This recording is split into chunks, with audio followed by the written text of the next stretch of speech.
वही last video में हमने लघुत्तम समापवर्तक और महत्तम समापवर्तक की भाग 1 की वीडियो में 1 से 23 तक के सवाल पढ़े थे। इस भाग 2 लैसे मैसे की भाग 2 की वीडियो में 24 सवाल से हम स्टार्टिंग कर रहे हैं।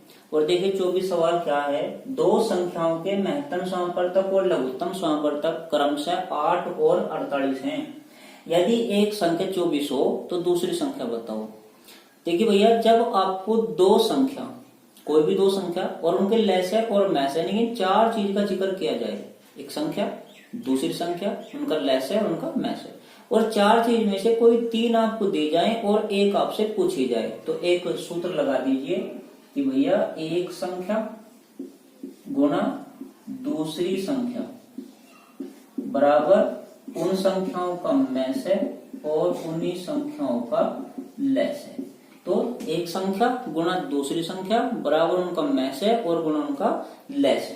देखिए एक संख्या सवाल के अनुसार कितनी है 24 गुणा दूसरी संख्या में नहीं पता बराबर उनका मैसे कितना है 8 और गुणा उनका लैसे कितना है 48। अब यदि हमें दूसरी संख्या निकालनी है तो 24 इधर से हटाना होगा और देखिए 24 इधर गुणा और गुणा का उल्टा भाग, तो 24 से लगा दी बटे में, काट के छोटा कर दूं, 24 तक कितनी बार 2 बार और 8 दूनी 16, तो दूसरी संख्या कितनी होगी 16 होगी। ठीक है, आसान सा क्वेश्चन है। जब एक संख्या और दो संख्या यानी दूसरी संख्या उनका लैसे और मैसे चार चीज में से कोई तीन दी जाए और एक पूछी जाए, तो एकमात्र सूत्र एक संख्या गुणा दूसरी संख्या बराबर उनका मैसे गुणा उनका लैसे कर दीजिए।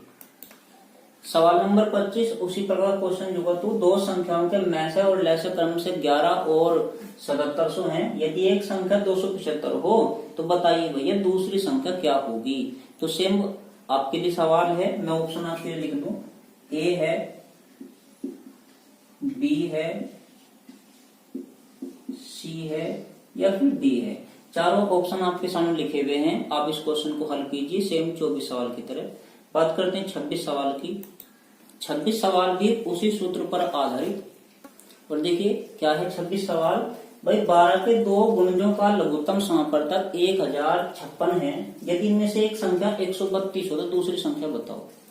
अब ये जो दो संख्याएं हैं ये 12 के दो गुणज हैं, यानी 12 से पूरा पूरा कटते हैं। और यदि 12 से पूरा पूरा कटते हैं तो 12 क्या हुआ, इनका महत्तम समापवर्तक। तो मैं से कितना मिल गया 12।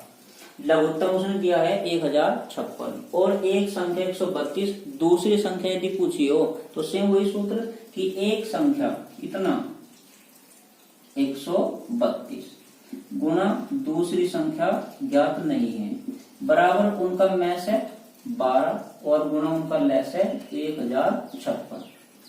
बनेगा सेम सवाल, पहली संख्या गुणा दूसरी संख्या बराबर उनका मैसे और गुणा उनका लैसे। अब यदि यहाँ भी सेकंड संख्या निकालनी है तो 132 गुणा और गुणा का उल्टा भाग। ठीक है भाई, तो आपका आंसर कितना 96। सेम क्वेश्चन था कि एक संख्या गुणा दूसरी संख्या बराबर मैसे गुणा लैसे। जिधर भी कोई आपको निकालना है उसके दी गई संख्याओं को बटे में ले जाइए और बराबर आपका आंसर तैयार 96। तो सवाल नंबर 27 सवाल लैसे मैसे के भाग 1 में भी आपने पढ़ा था। दो संख्याएं 3:4 के अनुपात में हैं और यदि इनका लघुत्तम समापवर्तक 84 हो तो बताइए बड़ी संख्या क्या होगी। तो भाई अगर आपको अनुपात दिया जाए, और मैंने वीडियो भाग 1 में बताया था यदि मैसे हो तो मैसे उठाओ अनुपात में गुणा कर दो, लेकिन यहाँ पर क्या दिया है इनका लघुत्तम समापवर्तक। तो यदि अनुपात का सवाल है और यहाँ पर लघुत्तम समापवर्तक दिया है तो बस ये देख लीजिए यहाँ पर क्या दिया है। अगर यहाँ पर लघुत्तम समापवर्तक है तो लघुत्तम समापवर्तक को अनुपात के लघुत्तम समापवर्तक से भाग कर दीजिए। यदि यहाँ पर इन संख्याओं का योग है तो उस योग को अनुपात के योग से भाग कर दीजिए। यदि यहाँ पर अंतर है तो अनुपात के अंतर से, यानी जो कुछ दिया हो उसे उसी से भाग कर दीजिए। अब सवाल के अनुसार लघुत्तम समापवर्तक 84 और अनुपात के अनुसार 3 और 4 का लघुत्तम समापवर्तक 12, तो उसके अनुपात को, उसके लघुत्तम समापवर्तक को अपने अनुपात के लघुत्तम समापवर्तक से भाग कीजिए। तो कितनी बार 7 बार। ठीक है, तो जो काटने के बाद जो भागफल है वो कॉमन कॉमन बोल दिया। अब उस कॉमन की गुना वापस अनुपात में कर दीजिए, 4 में भी और 3 में भी। 7 या 21 एक संख्या और 7 28 दूसरी संख्या, छोटी पूछे तो 21, बड़ी पूछे 28, दोनों पूछे तो दोनों। तो आपका आंसर कितना हुआ? इसने बड़ी संख्या पूछी है तो 28। अब बड़ी संख्या इसमें 28 होगी। ठीक है भाई। तो जब भी आपको अनुपात का सवाल दिया जाए तो ये देख लो कि उसने अनुपात के साथ जो वास्तविक संख्या दी है वो क्या दी है, लघुत्तम है तो लघुत्तम को लघुत्तम से भाग, महत्तम है महत्तम को महत्तम से भाग, योग है योग को योग से भाग, जो भी कुछ है उसे उसी से भाग कीजिए और जो भी कॉमन आया यानी भागफल आया, भाग करने के बाद उसकी गुणा वापस अनुपात में कर दीजिए, आपका आंसर तैयार हो जाएगा।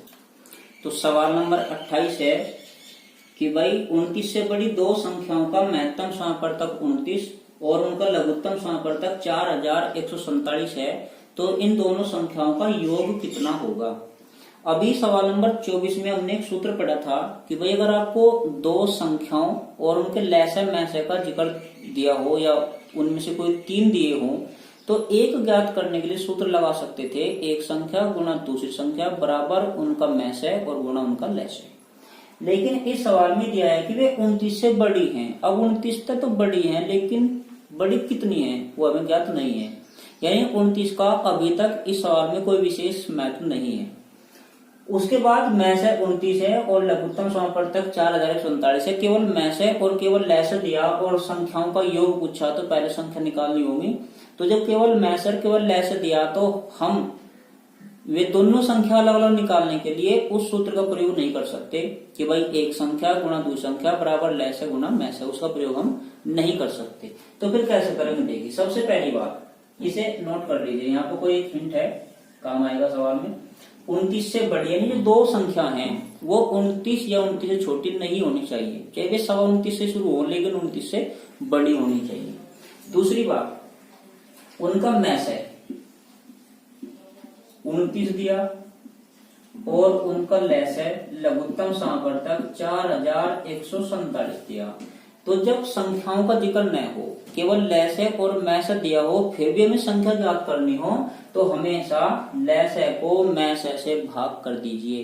तो हमेशा लैसे को मैसे से भाग कर दीजिए। तो भाग करने के बाद कितना आया 143। ठीक है जी, भाग कर सकते हैं आप लोग। तो हमेशा लैसे को मैसे से भाग कर दीजिए जब आपके पास केवल लैसे और मैसे का जिक्र है लेकिन संख्याओं का नहीं पता, पहली संख्या ज्ञात है ना दूसरी संख्या ज्ञात है। कोई हिंट है चलो वो तो अलग बात है, क्योंकि हिंट का प्रयोग अभी तक हम इसमें नहीं कर सकते। तो मैंने देखा काटने के बाद 143 आया। अब इस 143 का क्या करोगे, कोई भी ऐसी दो संख्या लीजिए जिनकी गुणा करने के बाद 143 हो लेकिन वे संख्याएं एक दूसरे से आपस में न कटे, यानी कहने का मतलब है कि वे संख्याएं आपस में सह अभाज्य संख्याएं होनी चाहिए। वे संख्याएं आपस में सह अभाज्य संख्याएं। सह अभाज्य क्या होती हैं? सह अभाज्य दो या दो से अधिक उन संख्याओं को कहा जाता है जिनमें आपस में कुछ भी कॉमन न हो, यानी जिनका महत्तम समापवर्तक हमेशा एक आता हो या जो आपस में एक दूसरे को किसी भी संख्या के द्वारा नहीं कट सकती। जैसे माना 15 और 18 में लिख दो। अब देखो 15 और 18 3 से कट जा, इनमें 3 कॉमन है, इसका मतलब ये सह अभाज्य नहीं है। ठीक है, मैं लिख दूं 14 और 25। अब देखो 14 को काटने वाली संख्या देखो एक से नहीं काटते, सहभाज्य या अभाज्य की बात करें तो एक से भाग कर नहीं देखते। तो 14 को काटने वाली संख्या 2 है, 7 है या फिर स्वयं 14 है, और 25 को काटने वाली संख्या 5 है और स्वयं 25 है। तो यहाँ पे 5 और 25, इधर 2, 7 और 14 तो आपस में कुछ भी कॉमन नहीं है।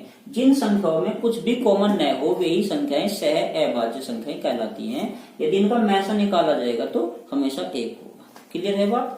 तो आप क्या करेंगे, जब आपके पास सवाल में एक संख्या और दूसरी संख्या का कोई जिक्र न हो बल्कि उनका मैसे और लैसे दिया हो और हमें संख्या ज्ञात करनी हो तो हमेशा लघुत्तम को महत्तम से भाग कर दीजिए। भाग करने के बाद जो भी कुछ आया, अब इसके ऐसे टुकड़े कीजिए जिनकी गुणा करने के बाद तो 143 ही हो लेकिन वे आपस में सह अभाज्य होनी चाहिए। जैसे सबसे पहले हम 1 गुना 143 कर सकते हैं।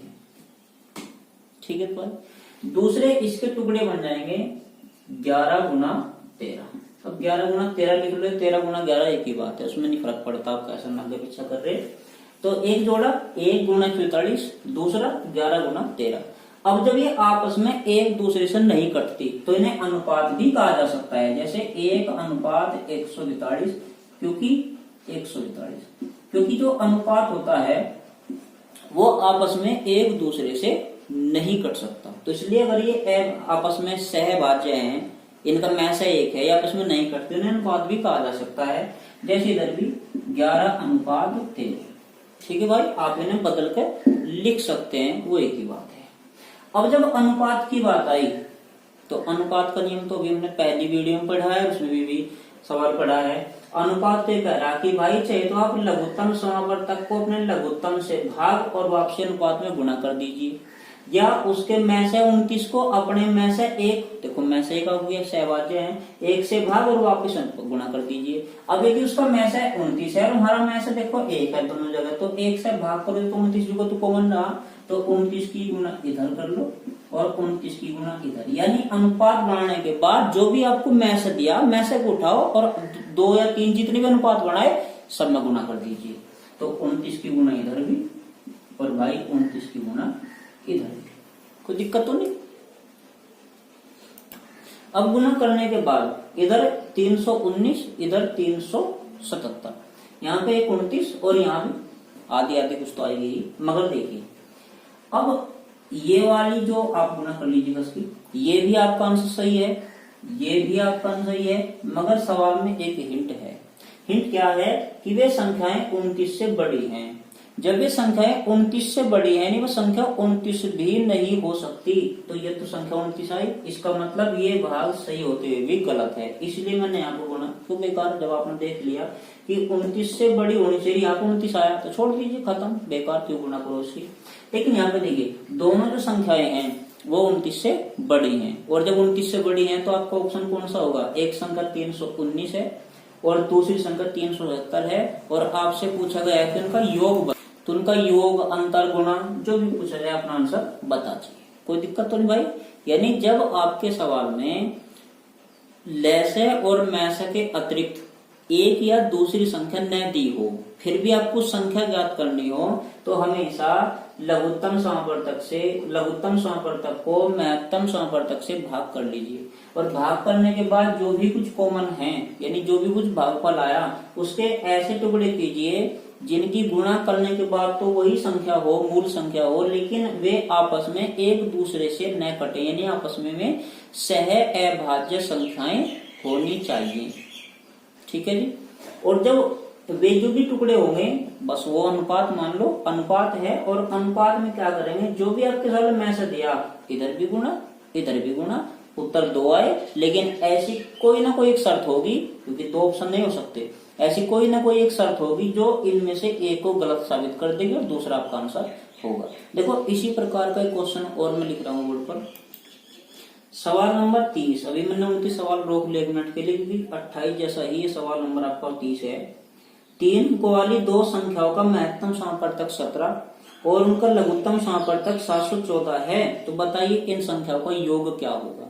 अब यहाँ भी कोई एक हिंट है, 3 अंकों वाली, इसका मतलब जो हमने भी आंसर ज्ञात किया था वे इस सवाल में 3 अंकों की संख्या होनी चाहिए, और उनका मैसे 17 है जबकि लैसे 714 है। तो जब आपको मैसे और लैसे के अतिरिक्त किसी संख्या पहली या दूसरे के बारे में ज्ञात कोई जानकारी नहीं है, तो हमेशा लघुत्तम समापवर्तक जो भी कुछ है इसमें 714 को महत्तम समापवर्तक इसमें 17 दिया है से भाग कर दिया। ठीक है, और भाग करने के बाद जो भी कुछ आया 42 आया, तो इस 42 को उठाओ और इसके वे सभी टुकड़े यानी गुणनखंड कर लीजिए जिनकी गुणा तो 42 हो, लेकिन वे आपस में सह अभाज्य होनी चाहिए। जैसे सबसे पहले 1 गुना 42 हम कह सकते हैं, और जब 1 गुना 42 सह अभाज्य है तो उन्हें आप ब्रैक अनुपात ही लिख लीजिए। दूसरा 2 अनुपात 21 हो सकता है। तीसरा 3 अनुपात 14 हो सकता है, और 6:7 भी हो सकता है, 7:42। ठीक है भाई, ये आपस में देखो 3 और 14 आपस में नहीं कटते, 6 और 7 नहीं कटते। अब देखो 6 किसी संख्या से कट रहा है, नहीं कट रहा, उसका मतलब नहीं, मतलब है कि आपस में कॉमन ना हो। 2 21 आपस में नहीं कटते, 1 42 आपस में नहीं कटते, 3 और 14 आपस में नहीं कटते, तो सह अभाज्य टुकड़े लिख लिए। अब ये सवाल में जो भी आपको में से दिया उसमें से उठाओ और अनुपात में गुणा करते चले जाओ। हालांकि आप सभी में अलग अलग गुणा कर सकते हैं, मगर थोड़ा सा सवाल पर ध्यान दीजिए। इसमें लिखा है 3 अंकों वाली, इसका मतलब दोनों संख्याएं 3-3 अंकों की होनी चाहिए। और यदि आप यहाँ करेंगे 17 एकम 17, अब 17 में तो 2 अंक हैं, इसका मतलब ये वाला सही होते भी गलत है, छोड़ दीजिए। यहाँ पे अगर गुणा करूं 17 दूनी 34, अब 34 भी 2 अंकों की संख्या, तो फिर अब गुणा क्यों करो। यहाँ पे देखिए 17 51, यहाँ भी 2 अंक हैं, ये भी खत्म हो गया, तो 1 यहाँ पर गुणा करूं और यहाँ पे, तो संख्या 102 और 119। देखो 102 में भी 3 अंक हैं और 119 में भी 3 अंक हैं। तो आपके जो ऑप्शन है, छोटी संख्या 102 है, बड़ी संख्या 119 है। लेकिन इसमें भी नहीं पूछा भाई इनका योग बताओ, और योग बताओ दोनों का योग कर लीजिए, आपको उत्तर तैयार। ठीक है, इस सवाल में यहाँ पर 30 कर लीजिएगा, 28 ही था, ये 30वां क्वेश्चन है आपकी किताब। सवाल नंबर 31 से उसी तरह का सवाल आपके लिए है भाई। 2 संख्याओं का महत्तम समापवर्तक और लघुत्तम समापवर्तक 12 और 72 है। यदि इन संख्याओं का योग 60 हो तो बताइए छोटी संख्या क्या होगी।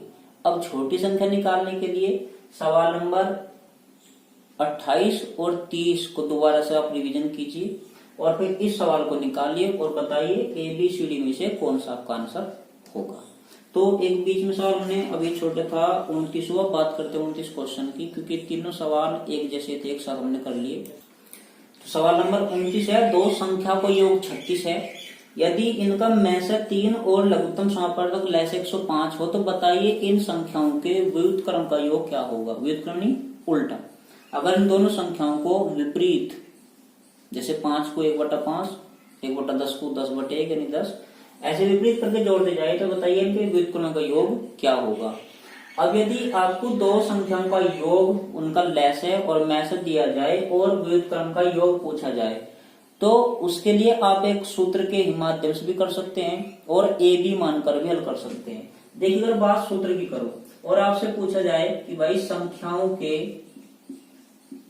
व्युत्क्रमों का योग बताओ, तो जब भी आपके पास संख्याओं का योग, उनका मैसर लेसर दिया हो और आपको व्युत्क्रमों का योग निकालना हो, तो व्युत्क्रमों का योग बराबर संख्याओं का योग, संख्याओं का जो दिया है, संख्याओं का योग बटे मैसे गुणा लेसे, काटकर छोटा कर लीजिए, आपको उत्तर तैयार। जैसे योग 36 बटे मैसे 3 और लेसे 105। ठीक है भाई, 3 से बात कर सकते हैं।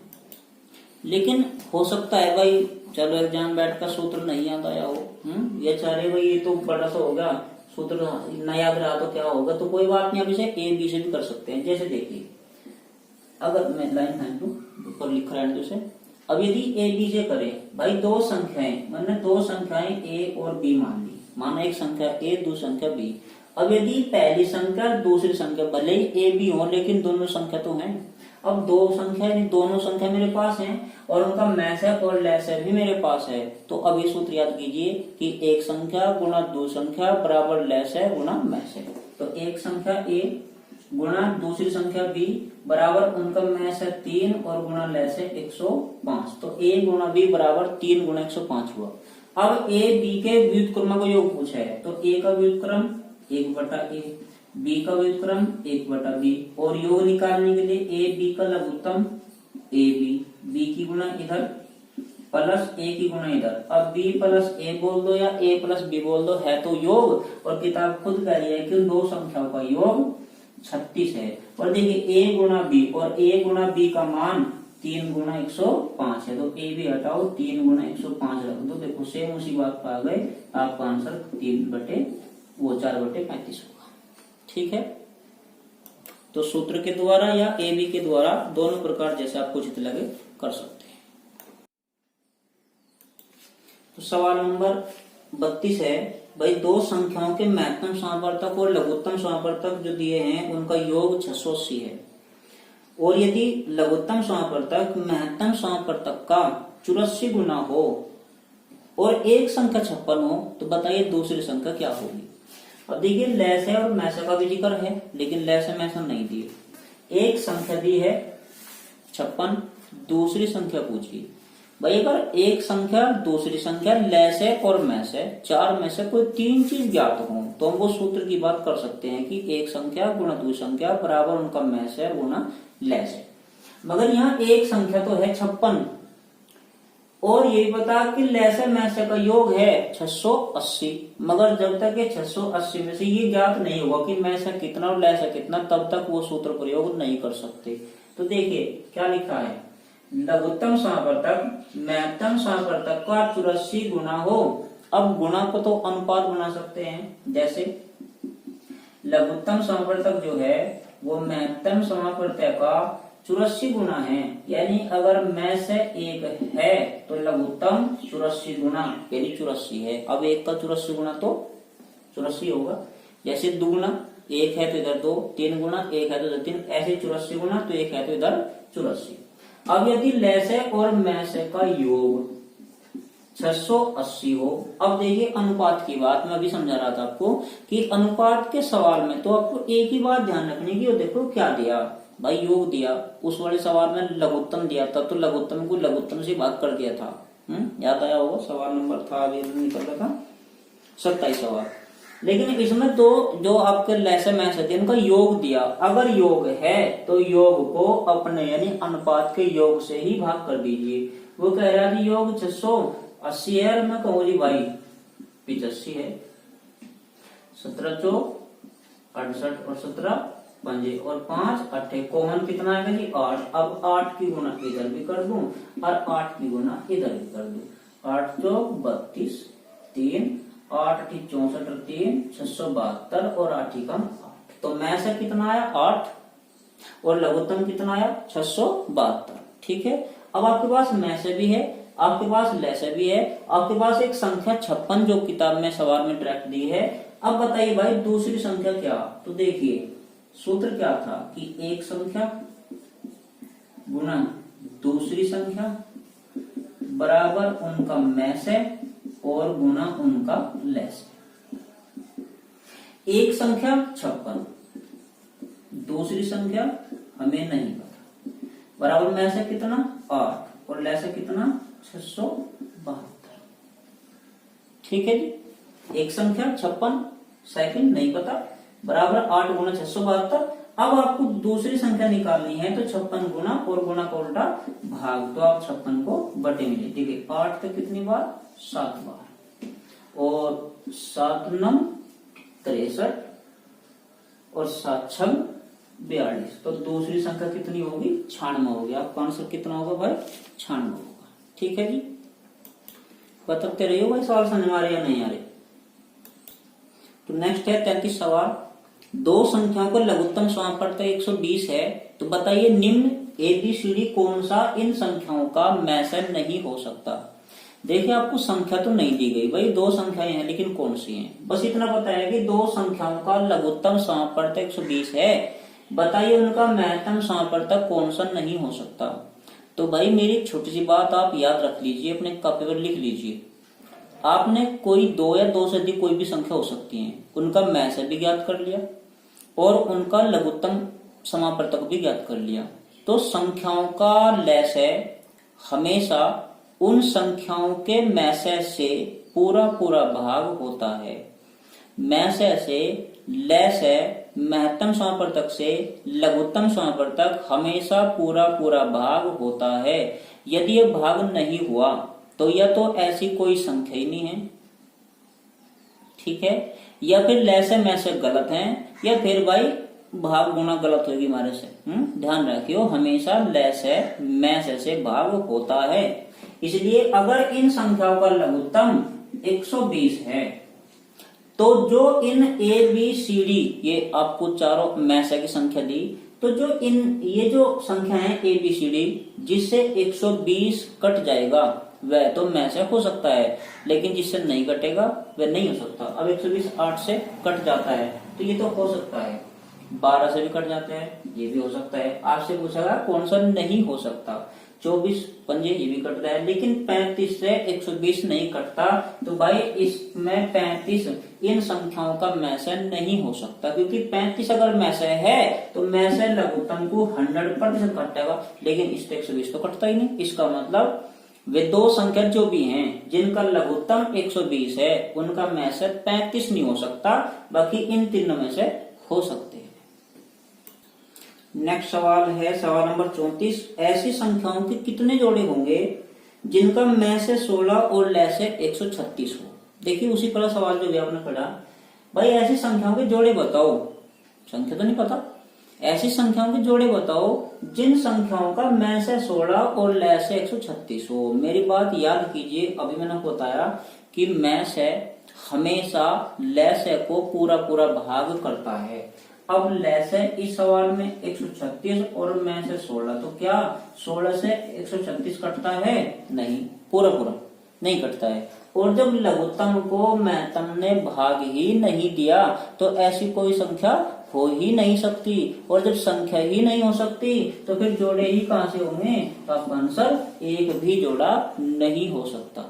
ठीक है, लेसे को में से भाग कीजिए, यदि पूरा पूरा भाग नहीं होता है तो कोई जोड़ा नहीं हो सकता। और हो सकता है भाई भाग हो जाए, जैसे मानो किसी सवाल में आपको लेसे 42 दे दिया और में से भाई माना आपको 14 दे दिया, ठीक है, तो आप भाग कीजिए, 14 3 42। अब ये जो भी कुछ आया ये जोड़े नहीं है। जोड़े कैसे बनाओगे?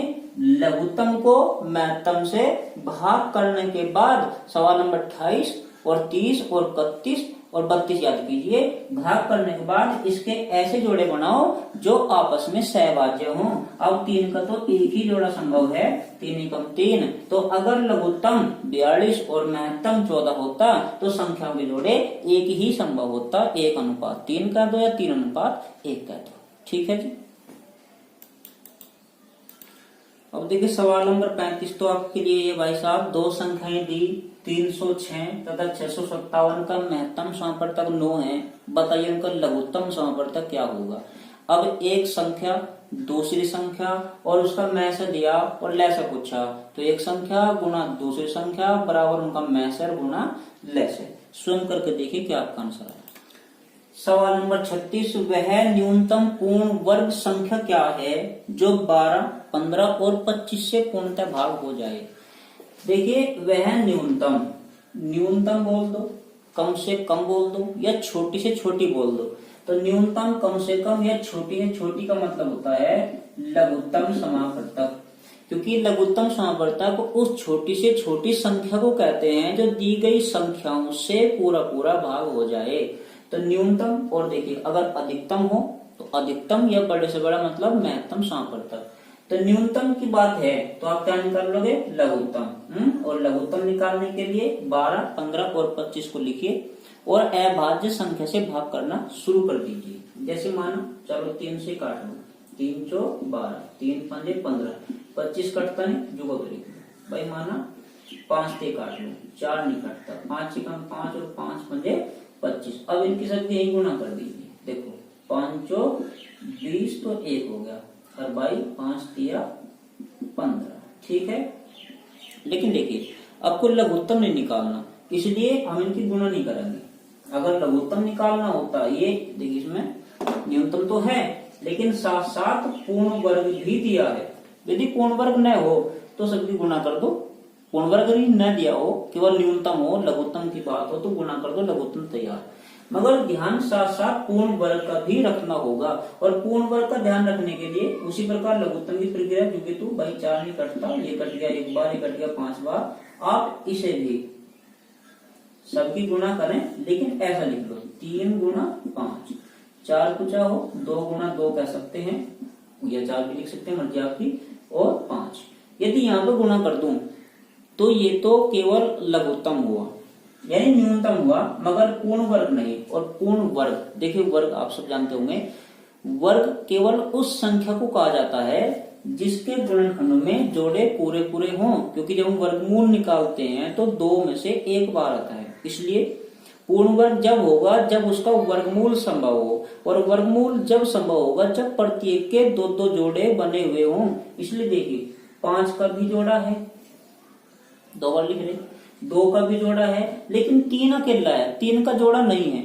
और यदि 3 का जोड़ा नहीं है और मुझे पूर्ण वर्ग संख्या चाहिए है, तो अपनी तरफ से एक 3 लिख के जोड़ा पूरा कर दो, अपनी तरफ से एक 3 लिखो और जोड़ा पूरा कर दो, और जोड़ा पूरा होने के बाद पूर्ण वर्ग हो गया, और पूर्ण वर्ग है तो सबकी गुणा कर दीजिए, आपको उत्तर तैयार। 5 पंजे 25 चौका 101 हो गया जी, और 3 तिया 9 बराबर कितना 900। तो सबसे छोटी से छोटी पूर्ण वर्ग संख्या जो 12, 15 और 25 से पूर्णतः भाग हो जाए वह 900 होगी। तो नेक्स्ट क्वेश्चन है भाई सवाल नंबर 37, वह न्यूनतम संख्या कौन सी है जिसे 8, 10 अथवा 12 से भाग करने पर प्रत्येक दशम में 7 शेष बचे। अब देखिए आपसे पूछा है भाई वह न्यूनतम संख्या क्या होगी, तो न्यूनतम लघुत्तम समापवर्तक, तो आप 8, 10 और 12 का सबसे पहले लघुत्तम समापवर्तक निकाल लीजिए, क्योंकि न्यूनतम संख्या की बात है तो न्यूनतम या कम से कम या छोटी से छोटी मतलब लघुत्तम समापवर्तक। तो लघुत्तम कितना 120। अब देखिए भैया आपसे लघुत्तम ने पूछा है, ये कह रहा है कि आप 8 से भाग कर लीजिए, 10 से भाग कर लीजिए या फिर 12 से भाग कर लीजिए, लेकिन प्रत्येक दशम में 7 शेष बचे, और हमने क्या निकाल लिया लघुत्तम समापवर्तक। और देखिए लघुत्तम समापवर्तक वह संख्या होती है जो इन संख्याओं से पूर्णतः भाग हो जाए, मगर हमें चाहिए 7 शेष। अब शेष का मतलब ज्यादा, क्योंकि शेष कहते हैं ज्यादा को, जितना भी ज्यादा है वही शेष है, ठीक है जी। 2 बच गए तो 2 शेष बच गए, इसका मतलब 120 तो पूरा पूरा कटे, लेकिन उसे चाहिए भाई 7 शेष बचना चाहिए। तो शेष जब बचेगा जब यह संख्या 7 ज्यादा होगी, तो लघुत्तम निकालने के बाद जितना भी शेष बचाना उसे ही लघुत्तम में जोड़ दीजिए। क्यों? क्योंकि जोड़ने के बाद वो ज्यादा होगा, और जितना ज्यादा होगा वही शेष बच जाएगा, ठीक है जी। जितना भी ज्यादा होगा वही शेष बचेगा, शेष कहलाएगा। तो वो संख्या क्या होगी 127 होगी। आपका आंसर कितना होगा 127, क्योंकि 127 में से 120 तो लघुत्तम है जो कट गया, क्योंकि लघुत्तम तो कटना, मगर 120 ही तो कट गया, जो 7 जोड़ दिया फालतू वो तो जो तो रहेगा, और जो रहेगा जो बचेगा वही शेष है। तो आपका आंसर 127। तो जब भी आपसे पूछा जाए कि छोटी छोटी या न्यूनतम या कम से कम संख्या बताओ जो इन फलानी संख्याओं से भाग करने के बाद इतना शेष बचे, तो उन सभी संख्याओं का शेष को छोड़कर उन सभी संख्याओं का लघुत्तम निकालिए और शेष जोड़ दीजिए, आपको उत्तर तैयार होगा। इसी प्रकार के क्वेश्चन में लिख रहा हूं बोर्ड पर। तो एक सवाल नंबर है 44 है आपकी इस बुक का, वह छोटी छोटी संख्या कौन सी होगी जिसे 8, 9, 12, 15 से भाग करने पर प्रत्येक दशम में 1 शेष बचे। अब देखिए वह छोटी छोटी संख्या जो 8 है, 9 है, 12 है, 15 से भाग होती हो, तो उसे तो कहेंगे जी लघुत्तम समापवर्तक। आप इसका लघुत्तम निकालिए। अभी आपने पढ़ा है पिछला क्वेश्चन, सेम उसी तरह आपको करना है। और लघुत्तम निकालने के बाद बोल रहा है कि भाई 1 शेष बचे, तो शेष कब बचेगा जब उतना ही ज्यादा होगा, तो वो शेष में यानी 1 जोड़ दीजिए, आपका उत्तर तैयार हो जाएगा।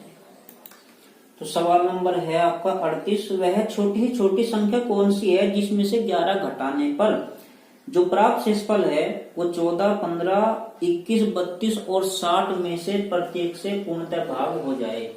अब देखिए वह छोटी से छोटी संख्या, तो छोटी छोटी किसे कहोगे लघुत्तम समापवर्तक को। तो जो संख्या दी गई है 14, 15, 21, 32 और 60, इन सभी संख्याओं का लघुत्तम समापवर्तक ज्ञात कीजिए। छोटी छोटी का मतलब लघुत्तम समापवर्तक, तो लघुत्तम हुआ 3360। लेकिन अब देखिए वह छोटी है छोटी संख्या, तो छोटी है छोटी संख्या लघुत्तम निकाल लिया, 14, 15, 21, 32, 60 का लघुत्तम 3360 आया। मगर एक शर्त है सवाल में कि वह छोटी छोटी संख्या जिसमें से 11 घटाने के बाद इन सभी संख्याओं से पूर्णतः भाग हो।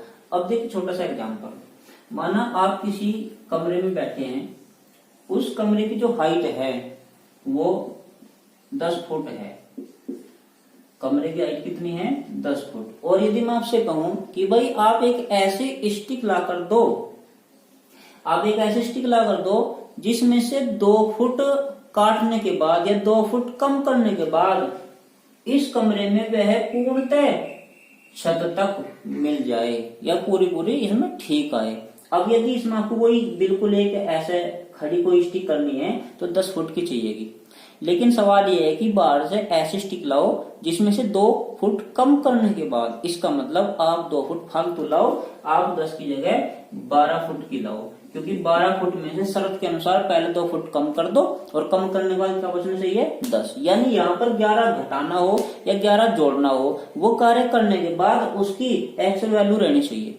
ठीक है जी। अगर बात यह है कि भाई इसमें 10 फुट जोड़ने के बाद, तो आप 10 फुट जोड़ने के बाद मतलब 10 फुट कम लाओ, या 2 फुट जोड़ने के बाद 2 फुट कम लाओ, क्योंकि जब जोड़ देंगे तो वो पूर्णतः हो जाएगी। वही कार्य यहाँ पे 11 घटाने पर, अगर 11 घटाने के बाद पूर्णतः कटती हो तो इसका मतलब वह संख्या 11 ज्यादा होगी, और 11 ज्यादा होगी तो 11 आप जोड़ दीजिए तो आपका उत्तर 3371 होगा। तो वह संख्या क्या है 3371। समझे? वह छोटी छोटी संख्या लघुत्तम निकाल लिया जिसमें से 11 घटाने पर, अब 11 घटाने पर इसका मतलब मैं इधर से ये हटा दूं, कभी आप जो सवाल का कोई पार्ट है, 11 घटाने पर मतलब वह 11 ज्यादा होगी तो जोड़ दीजिए, और यदि वो 11 जोड़ने पर इसका मतलब वह छोटी होगी तो आप उसे माइनस कर दीजिए, यानी इस शब्द का उल्टा कर दीजिए। घटाने पर है तो जोड़ दीजिए, जोड़ने पर तो घटा दीजिए। देखिए सेम क्वेश्चन आपके लिए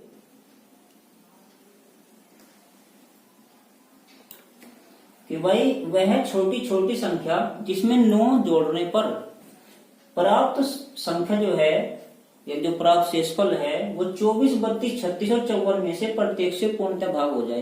तो देखिए छोटी छोटी 24, 32, 36, 54 का लघुत्तम निकालिए, लेकिन सवाल के अनुसार 9 जोड़ने पर इसका मतलब संख्या 9 कम होगी, 9 घटा दीजिए, आपको उत्तर तैयार होगा। नेक्स्ट क्वेश्चन है सवाल नंबर 40 कि वह छोटे से छोटा 7 का गुणज क्या होगा जिसे 6, 9, 15 और 18 में से प्रत्येक से भाग करने पर प्रत्येक दशा में 4 शेष बचे। अब देखिए यहाँ पे भाग करने पर शेष की बात है। अब कोई एक ऐसी छोटे से छोटी संख्या चाहिए। अब छोटे से छोटी संख्या तो लघुत्तम समापवर्तक की बात चल रही है। अब वो 7 का गुणज भी होना चाहिए, यानी कि जो हमारा आंसर होगा, जो वो छोटी छोटी संख्या होगी वो 7 का गुणज भी होगा। तो सबसे पहली बात, वह संख्या 7 का गुणज होना चाहिए। दूसरा, यदि मैं उस संख्या को 6, 9, 15, 18 से भाग करूं तो प्रत्येक दशा में क्या शेष बचना चाहिए 4 शेष बचना चाहिए। अब यदि सवाल इतना ही है तो ये इतना ही भाई इनसे भाग करूं 4 शेष बचे, तो ये 2 सवाल हम कर चुके हैं कि आप इनका लघुत्तम निकालिए, और लघुत्तम में अगर शेष जोड़ दिया जाए तो जितना शेष जोड़ोगे हमेशा उतना ही शेष बचे, क्योंकि शेष मतलब ज्यादा, और ज्यादा जोड़ दीजिए। मगर यदि इनका लघुत्तम निकालने के बाद आपने उसमें 4 जोड़ दिया, देखो इनका जो लघुत्तम है 90 है, उसमें 4 जोड़ दिया 94 हो गया। अब 94 इन सबसे भाग करने के बाद 94 को भाग करने के बाद 4 शेष बचे, यानी यह वाली शर्त तो पूरी होगी, लेकिन अब ये 94 जो है वो 7 का गुणज तो नहीं है, 94 7 का तो नहीं कटता। अगर ऐसी कोई शर्त नहीं है कि भाई किसी एक गुणज, ऐसा कोई शर्त नहीं है, तो बस लघुत्तम निकाल लो, शेष को जोड़ दो। मगर साथ साथ आपको गुणज भी देखना।